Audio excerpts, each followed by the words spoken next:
J'accueille à présent mes deux premiers invités. Alain Dubrul est à mes côtés en plateau. Bonjour Alain. Bonjour. Vous êtes le directeur de la gestion de Claresco et François Jubin à nos côtés également pour cette première demi-heure. Bonjour François. Bonjour Grégoire. Vous êtes le président de Wise AM. 2018 a été une année, alors pas terminée, particulièrement compliquée sur les marchés. Je crois que tout le monde l'a compris dans vos métiers, dans votre profession.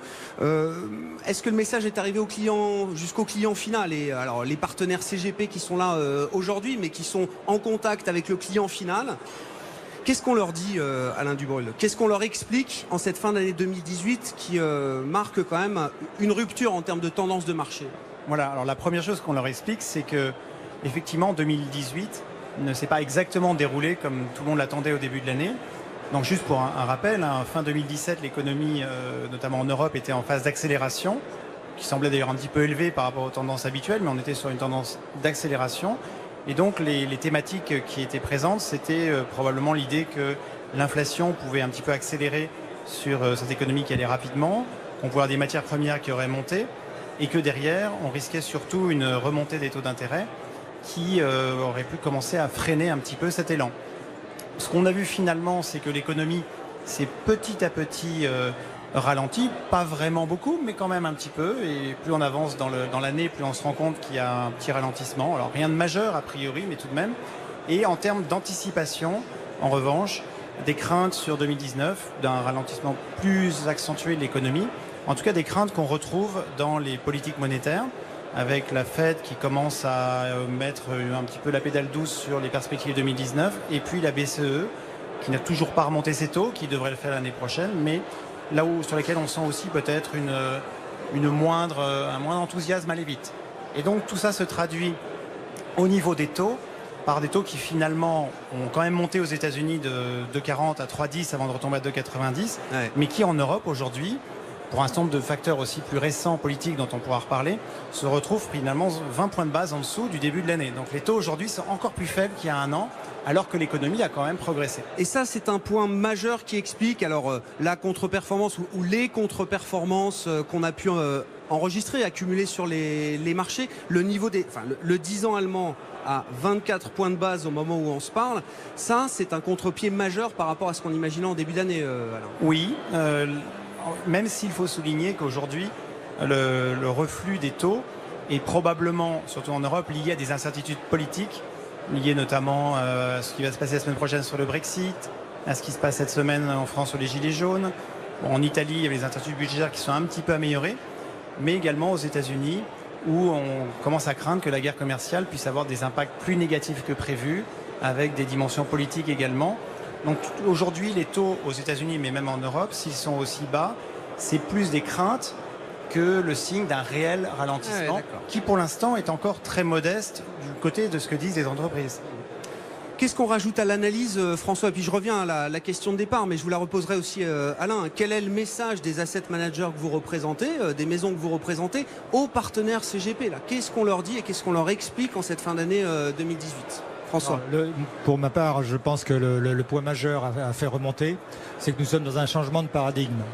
On était, comme vous le signaliez tout à l'heure, nous sommes passés dans un monde de croissance soutenue, en accélération, avec un environnement de taux bas, à un monde dans lequel on remet en cause les perspectives de croissance sans qu'on aborde une récession, on n'en est pas là. Simplement remettre en cause des perspectives de croissance et abandonner ce monde de taux zéro qui a été le nôtre pendant un certain nombre d'années. Et ça a conduit un ensemble de micro-chocs qu'on a vu sur des secteurs différents. On a vu ça sur les dettes émergentes, les actions émergentes, on a vu le cyclique, on a vu l'automobile, les banques, ainsi de suite. Ça a gagné comme ça petit à petit toutes les cotes, toute la cote, tous les espaces financiers. Et on se retrouve aujourd'hui avec des prix qui ont été ajustés pour finalement refléter un monde économique de demain qui n'est pas celui qui avait été anticipé. Donc ça veut dire quoi? Ça veut dire que on a des portefeuilles malheureusement sur 2018 qui ont des performances négatives. Néanmoins, il y a un message d'espoir parce que derrière, si on regarde les niveaux de valorisation qu'on a sur un certain nombre de sujets, eh bien on se dit finalement, eh bien on a aujourd'hui des investissements qui ont certes baissé, mais pour lesquels à un horizon plus ou moins long, eh bien, on peut se sentir rassuré sur la capacité à délivrer du rendement. Le message destiné au CGP, Alain Duprul. Le message, c'est qu'effectivement, on a subi une correction sur les actifs, en particulier. Alors, celle sur les obligations, d'une certaine façon, elle était prévisible. Elle a été moindre que prévu, mais il faut quand même constater que les obligations en facial rapportent presque rien. Et même si la hausse des taux sera moindre qu'on ne l'attendait, on n'attend toujours pas grand-chose sur cette classe d'actifs. C'est important de le rappeler en termes de choix alternatifs. Ouais. En ce qui concerne les actions, il y a effectivement eu des corrections un petit peu violentes dans certains secteurs qui reflètent, comme on l'a dit, ces changements d'anticipation sur la courbe des taux. Ça, c'est vrai notamment pour les banques ou pour certaines valeurs de croissance. Et puis, sur les valeurs de petites et moyennes, il y a aussi un effet de flux, des personnes qui, ces valeurs ayant bien fonctionné, il y a des gens qui rachètent les parts de fonds. Et donc, un certain nombre de valeurs qui baissent tout simplement parce qu'il y a des flux vendeurs, alors que les valorisations dans l'absolu nous semblent particulièrement intéressantes. Alors aujourd'hui, ce qu'on dit au CGP, c'est que quelque part, oui, le marché a été difficile cette année. On s'oriente vers une croissance économique moins dynamique, mais néanmoins positive. Et dans ce contexte-là, quand on regarde les entreprises, un grand nombre d'entreprises vont continuer à améliorer leurs résultats.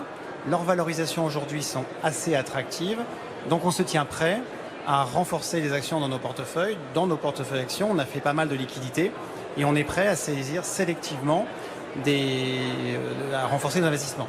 Ce que je voudrais dire aussi, c'est que si on s'oriente vers une économie qui croît, mais moins rapidement qu'avant, enfin revenir en gros à ce qu'on a eu entre 2012 et 2016, c'est-à-dire 1,5% de croissance, rien de très nouveau en fait, je pense que lorsque les choses vont un petit peu se stabiliser, les rares entreprises qui seront encore capables de délivrer des croissances de 20, 25, 30%, celles qui aujourd'hui sont particulièrement massacrées, eh bien se paieront cher et voire encore plus cher qu'hier. La croissance sera plus rare, donc ceux qui produisent de la croissance, oui, auront droit à une prime de croissance. Exactement. Aujourd'hui, on voit un petit peu une vente un peu indiscriminée de tout ce qui est à multiples élevés ou à croissance élevée, parce que ça reflète le prix du risque, et puis aussi des interrogations sur cette croissance. Maintenant, ce qui est intéressant, c'est voir celles qui vont continuer à délivrer et les autres.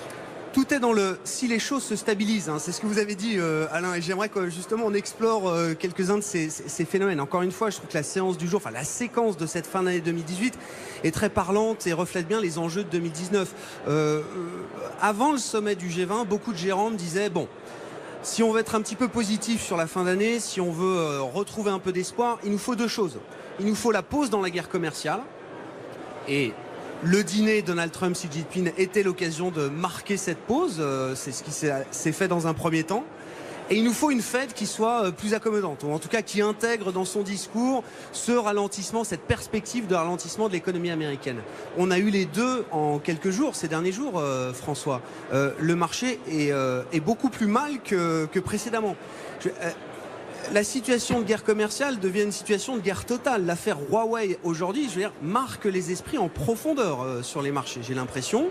Et puis le discours de Jérôme Powell, j'ai l'impression qu'il n'a fait qu'aggraver les inquiétudes qu'on pouvait avoir sur la croissance américaine. C'est une façon de présenter les choses. Qu'est-ce que vous en dites, François ? Tout à fait, tout à fait. D'abord, la première chose, c'est qu'effectivement, on a quand même des problèmes structurels.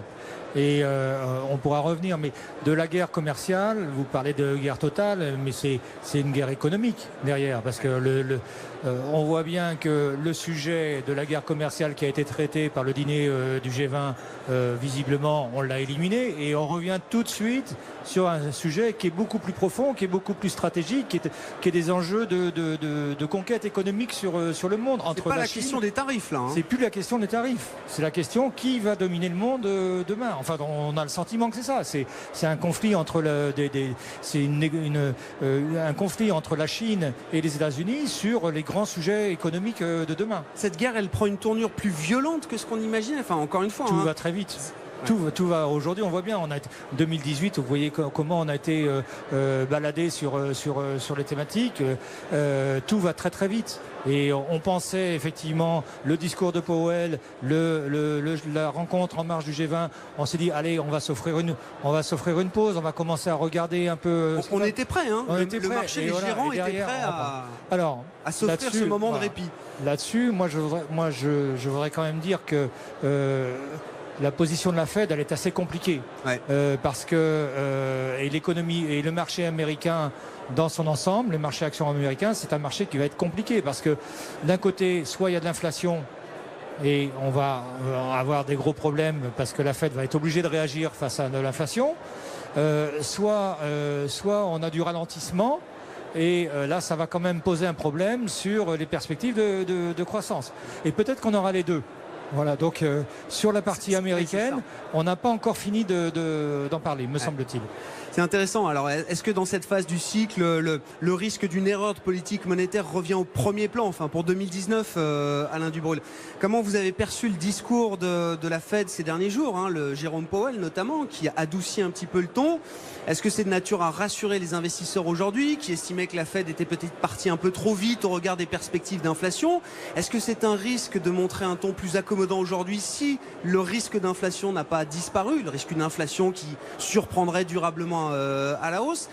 Qu'est-ce qu'on attend des banques centrales en 2019 là? Je dirais globalement, de toute façon, tout ce que dit la Fed, comme il vient d'être dit, peut être interprété dans les deux sens. Oui. Mais ce qui est sûr, c'est qu'a priori, le changement de ton de la Fed est plutôt, à mon avis, positif, parce que, de toute façon, la Fed a toujours su gérer de manière assez intelligente sa politique monétaire. Il faut quand même remarquer qu'elle a réussi à remonter ses taux déjà de manière assez élevée, beaucoup plus que, alors que la BCE n'a même pas commencé. Donc si un jour les choses ralentissent aux États-Unis, on peut dire que la Banque centrale a des munitions, ce qui n'est moins le cas chez nous. Ça, c'est la première chose. La deuxième chose, c'est que la Fed a été un peu plus accommodante, mais il faut effectivement y aller très doucement parce que n'oublions pas que facialement, l'économie américaine a toujours de très bons signes. Certes, il y a un petit ralentissement des permis de construire, des mises en chantier. Certaines entreprises se plaignent des conséquences négatives de la guerre commerciale, mais tout de même, on a un ISM qui est extrêmement élevé, on a un emploi qui est élevé avec de fortes créations d'emplois, un chômage qui est toujours au plus bas, une inflation, en tout cas une progression des salaires qui est assez élevée. Donc là, c'est un petit peu tôt quand même pour que la Fed relâche trop. Il faut se garder, je crois, j'ai le sentiment depuis le début que vous vous gardez de tout excès de pessimisme. Oui. Oui, c'est assez clair. Le risque d'une inflation durablement plus élevée que ce qu'on a aujourd'hui, c'est un scénario qu'il ne faut surtout pas écarter pour 2019, vous dites Alain Dubreuil. Moi j'ai vu des grandes banques américaines, hein, Goldman Sachs, JP Morgan, après le discours de Powell, qui ont confirmé leurs anticipations de hausse de taux en 2019 à 4 hausses de taux. Alors qu'à l'inverse, on a l'impression que certains gérants sont en train de capituler, justement, en train de se dire, ça y est, la hausse de taux de décembre, et puis après, peut-être qu'il n'y a plus rien du côté de la Fed. Je vois un grand écart, là, se former entre les anticipations de marché sur ce sujet de l'inflation et des hausses de taux. Sur l'inflation, il faut quand même noter que même dans les périodes de boom économique qu'on a vu dans les derniers trimestres, elle a toujours été étonnamment faible. Et ça, c'est vrai aux États-Unis, mais également en Europe. Il y a toujours un mystère pour expliquer pourquoi l'inflation, avec un chômage aussi faible, ne progresse pas plus rapidement. Bon, il y a un certain nombre d'explications, je pense, la fluidité du marché du travail, le fait qu'il y a des gens qui ne travaillent plus mais qui sont prêts à travailler ponctuellement, le fait qu'on peut délocaliser aussi un certain nombre de travaux beaucoup plus facilement qu'avant, ce qui fait que la flexibilité du marché du travail, en interne mais aussi en externe, est plus importante. Et peut-être que la façon de le mesurer aussi, ou le chômage tel qu'il est mesuré aujourd'hui, n'est plus aussi pertinent qu'avant, dans une économie beaucoup plus numérique et fluide. Cela dit, si les salaires ont été finalement ont été contenus avec un PIB à 3,5, si on va vers un léger tassement, je pense que le risque d'inflation n'est pas si élevé. On peut aussi rajouter que la modération des prix du pétrole et des matières premières apporte aussi un petit peu de fuel, ce qu'elle veut dire, en tout cas un petit peu de soutien à une thèse que l'inflation va être plus modérée. Une modération continue des prix du pétrole, hein, qui sont emportés par la vague de pessimisme aujourd'hui, hein, c'est ça. Pas trop inquiet sur l'inflation en tout cas. Ouais, d'accord. François Jubin chez Wiseheim, le risque politique, alors qui nous a accompagnés depuis 2 ans, hein, sur les marchés, depuis le Brexit, l'élection de Donald Trump, le risque politique qui est revenu en Europe, le Brexit bien sûr, mais à travers l'Italie également, à travers la France aujourd'hui. Ça, c'est une nouveauté de cette fin d'année 2018. Qui aurait pu imaginer que ça puisse dégénérer de telle manière. Donc je pense qu'on est tous surpris et on est tous inquiets aussi de voir comment les événements se déroulent, de voir les images qui sont diffusées à l'international de la capitale, de l'effet sur le tourisme. Donc Au-delà de cet aspect, je dirais très ponctuel des événements que nous vivons, je pense que tout ce que vous avez cité montre que nous sommes aujourd'hui aussi dans un monde bipolaire. C'est-à-dire qu'on a le monde des sociétés, allez, je vais schématiser à l'extrême, il y a la Californie qui est omnipotente et on a aussi de très belles entreprises en Europe et partout dans le monde, il y a aussi de très belles activités économiques. Et puis il y a aussi la majeure partie de la population qui finalement, je ne sais pas si elle ne va pas se sentir exclue, de plus en plus exclue de ce cercle économique qui fonctionne. Donc je pense qu'on est dans une société qui devient bipolaire et ça, ce n'est pas uniquement en France. Je pense que ça, c'est une caractéristique du monde où on a des industries qui sont très florissantes, qui demandent des compétences et puis on a un certain nombre de personnes qui ne sont pas forcément aujourd'hui en mesure de suivre dans ce sujet-là. Et je pense que ça, c'est un enjeu de fond qu'on ne va pas résoudre rapidement et qui va revenir dans nos pratiques professionnelles parce qu'on va se poser quand même beaucoup de questions aussi autour de ça. L'Europe a souffert tout au long de l'année des investisseurs étrangers qui ont retiré leur argent des actifs européens. Il y a eu une décollecte continue vis-à-vis des actifs européens. Enfin, la situation actuelle peut laisser penser que ça n'est peut-être pas terminé. Ce risque politique, là, il n'est pas neutre pour l'investisseur, il n'est pas neutre pour le marché européen. Alors, on parle du tourisme. On espère que les effets vont être temporaires, qu'il y aura des effets de rattrapage et que la crise ne va pas durer éternellement, sans doute. Mais on en parlait ce matin, c'était le but de la grande conférence plénière qu'on organisait. Enfin, la confiance, vous savez comment ça marche, hein, elle arrive au pas et elle se retire au galop. Est-ce qu'on en est là aujourd'hui, François ? Très certainement, on voit bien que toute l'année 2018, on a vu nos indicateurs économiques d'activité qui ont battu en retrait et je ne crois pas que les événements que nous connaissons aujourd'hui vont nous permettre d'améliorer la chose. Donc on peut avoir des comportements de repli de la part des décideurs économiques qui peuvent avoir un effet boule de neige. Donc aujourd'hui, on est dans une période, je pense que les 6 mois qui s'ouvrent à nous vont être une période où on va pouvoir faire ses courses. Ouais. Si vous voyez ce que je veux dire. Ouais. On va parler des conseils, des recommandations que vous avez un peu concrètes effectivement pour aborder l'année 2019 sur les marchés. Mais Alain Dubrul, sur le risque politique, est-ce que tous ces risques sont encore gérables de manière isolée presque? Le Brexit d'un côté, l'Italie, la France, ou est-ce que non, c'est un ensemble là qui marque une crise beaucoup plus profonde et qui peut, je ne sais pas, remettre en cause ce pourquoi on achetait la France aussi ces 18 derniers mois, le train de réforme, le consentement justement aux réformes et la volonté de remonter la croissance potentielle, la volonté de parachever les institutions européennes. C'était quand même tout ce qui allait avec l'élection d'Emmanuel Macron. Est-ce que tout ça est remis en cause profondément aujourd'hui pour nous investisseurs européens, enfin vous investisseurs européens et français, et puis pour les investisseurs également étrangers qui sont importants dans nos marchés? Alors, votre question est un peu complexe, mais je vais essayer d'y répondre. Globalement, ce qu'on peut dire, c'est que d'abord, il y a beaucoup, on vit un peu dans le monde de l'image et de la parole, et dans ce qu'on a vu ces dernières semaines, par exemple en France, faut pas non plus, on n'est pas dans des manifestations où il y avait autant de participants que par le passé. Donc bien entendu, il y a des destructions, il y a des choses assez spectaculaires, il y a des paroles un petit peu étonnantes. Mais je pense que si on revient à la racine par rapport au grand public, c'est qu'il y a probablement des gens qui disent qu'un refus de consentement à l'impôt ou qui ont l'impression que les taxes indirectes ont tendance à pas mal augmenter et touchent plus particulièrement les revenus modestes. Et ça, c'est macroéconomiquement assez prouvé. Donc effectivement, il va falloir que le gouvernement fasse un effort pour donner l'impression que ce n'est pas toujours les mêmes qui sont tapés, même si par ailleurs la baisse des cotisations sociales sur les salaires d'octobre a probablement apporté plus dans le porte-monnaie que ces surcoûts-là, mais il y a en termes de communication politique, il va falloir faire quelques progrès. Maintenant, plus généralement, ce qu'on constate aujourd'hui, c'est que dans les années 70-80, la concurrence des pays qu'on disait du tiers-monde à l'époque se fondait essentiellement sur les activités industrielles. Et donc on voyait les fameuses délocalisations qui menaçaient certains bassins d'emploi, mais vraiment dans des zones plutôt rurales ou en tout cas très industrielles. Et c'était des choses assez locales.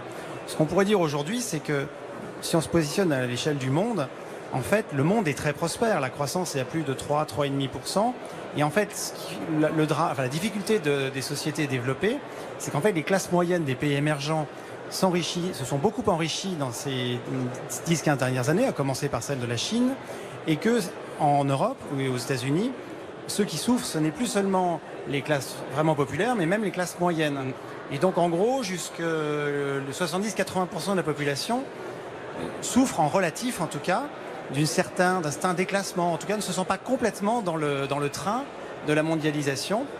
Et c'est ça qui est politiquement difficile à gérer. C'est ça qui fait qu'on a des mouvements un petit peu populistes, ou en tout cas de gens qui se sentent un petit peu pas dans le train. Et politiquement parlant, et ça je vais revenir à une conclusion financière, on voit une montée des populismes, par exemple les élections européennes avec du Mélenchon-Le Pen, ou ce qui se passe en Italie, ou partout.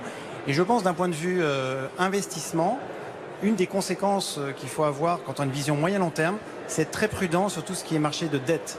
Parce que si un jour on a un gouvernement qui dit on vous a menti, on veut nettoyer tout ça, ça passera soit par un non-paiement de la dette, soit par de l'inflation. Et dans ce cas-là, il vaudra mieux avoir des actifs réels, c'est-à-dire soit des actions, soit de la pierre. Ça, c'est une recommandation de long forte. terme. Recommandation forte de long terme, au-delà même de l'année 2019. Oui. C'est intéressant, traversons 2019, n'hésitons pas. Il nous reste 3 minutes pour conclure, François, justement, sur les recommandations de marché qu'on peut avoir pour 2019 et au-delà. On peut se projeter, on a le droit de prendre un peu de hauteur. C'est l'occasion de le faire aujourd'hui. Bon, effectivement, il y a des opportunités dans ces moments de crise. C'est là que peuvent se trouver des opportunités. Aujourd'hui, on les trouve dans certaines thématiques actions. Donc, si on peut capter ces investissements, avoir la patience d'attendre, parce que moi, je pense vraiment que dans les 6 prochains mois, ça va être encore compliqué. Ça, c'est une chose. On n'achète pas pour 3 mois là. On n'achète pas pour 3 mois. On constitue, dans les 6 mois à venir, on va constituer les investissements pour les 3, 4, 5 prochaines années. Voilà, donc c'est ça. Alors effectivement, la dette aujourd'hui me paraît ne pas être le support de prédilection. L'autre point, c'est les actifs réels. Donc les actifs réels, ça c'est un élément qui a été travaillé depuis la crise de 2008. On a revu ça après 2012. Là encore, ça ne fait que confirmer que les marchés apportent de la liquidité, quoique. Mais au-delà de cette liquidité, eh bien, ça apporte aussi de la volatilité et de l'insatisfaction, de la compréhension. Donc l'immobilier, par exemple, l'immobilier en région, sur des bureaux, sur du commerce bien situé, sur les métropoles régionales qui se développent, parce qu'il y a des métropoles régionales en France qui se développent bien. Il n'y a pas que Paris. Eh bien, il n'y a pas que Paris. Voilà, il n'y a pas que Paris et on peut trouver des choses très intéressantes. Pas oublier dans les actifs réels, l'immobilier également. Alain Dubrul, en conclusion, il nous reste 1 minute sur toujours ces recommandations de marché. Donc on a compris que vous gardiez de tout excès de pessimisme. Privilégions les actifs réels. Ça, c'est la recommandation de long terme que vous avez pour les investisseurs et vos partenaires. Voilà, et à court terme, garder de la liquidité pour être prêt à rentrer progressivement à nouveau sur les actions qui aujourd'hui sont objectivement décotées, mais pour des raisons de politique ou de craintes diverses, peuvent encore subir des flux négatifs. Donc plutôt commencer à rentrer. En tout cas, je pense qu'il est trop tard pour commencer à s'enfuir de la catégorie. Il faut plutôt regarder et commencer à rentrer progressivement, mais il n'est pas exclu qu'en effet, il y a encore un certain nombre de mois pour pouvoir rentrer, pour trouver le point bas. On voit que l'ambiance reste très compliqué effectivement, avec des marchés là qui sont en train de baisser de plus de 2,5% en Europe en attendant l'ouverture à Wall Street. Oui, on sera bien sûr à New York dans quelques instants avec Sabrina en duplex depuis le Nasdaq. Merci beaucoup messieurs. Alain Dubrul, directeur des investissements de Claresco, et François Jubin, le président de WiseAM, qui étaient nos invités, nos premiers invités de cette émission spéciale jusqu'à 18h consacrée à ce sommet BFM Patrimoine. BFM Business, Intégral Bourse, jusqu'à 18h, la bourse en temps réel.